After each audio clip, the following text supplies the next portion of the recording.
Bibilhin ng National Food Authority ang mga tinatawag na storm damage na palay para tulungan ang mga magsasakang may benta pa rin ng kanilang ani. Si Vel Custodio sa report. Upang matulungan ang mga magsasakang apektado ng magkakasunod na bagyo na sumira sa maraming palayan, inanunsyo ni National Food Authority Administrator Larry Lacson na bibili ang NFA ng storm damage palay. Tiniyak naman ng National Food Authority na hindi bababa sa single digit ang bibilhin nilang storm damage palay.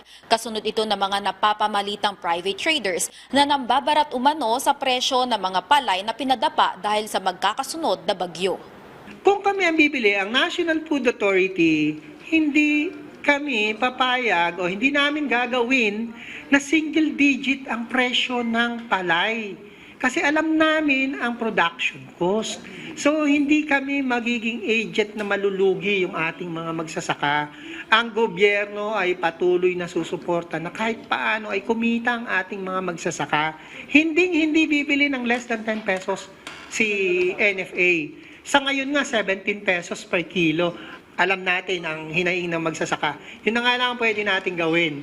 Alam ko mahaba din ang pila sa pagbibenta sa NFT. Pero at least may pag-asa ng ating magsasaka na mabili yung kanilang mga produkto sa tamang halaga. Sa ngayon, bagsak presyo sa 6 to 8 pesos per kilo binibili umano ng ilang mga pribadong traders ang storm damage palay. Kasunod dito, naghahanap na ang NFA ng generator upang mapagana na ang milling facility sa Masbate para sa pagpoproseso ng mga bibilhing palay. Wala pa kasing kuryente sa ilang mga bayan sa nasabing lalawigan matapos tamaan ng bagyong Opong. Patuloy din ang pagdidisperse ng NFA rice sa mga lalawigang lubhang apektado ng mga nagdaang sama ng panahon.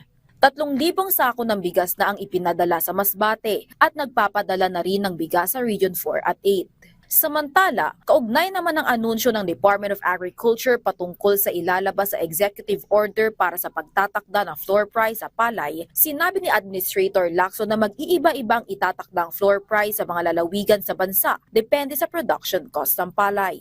Sa ngayon, binibili ng NFA ang basang palay ng hindi bababa sa 17 pesos per kilo at 23 pesos naman sa tuyong palay. Target din ng ahensya na magrenta ng karagdagang warehouse simula sa susunod na linggo. Naghahanap na tayo ba ng mga iba pang mga kooperatiba na gustong magpahiram ng kanilang mga bodega?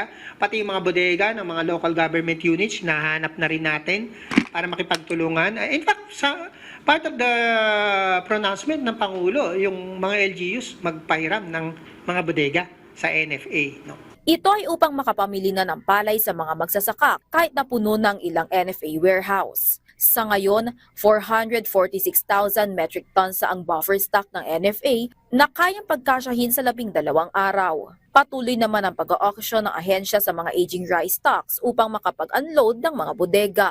Vel Custodio para sa Pambansang TV sa Bagong Pilipinas.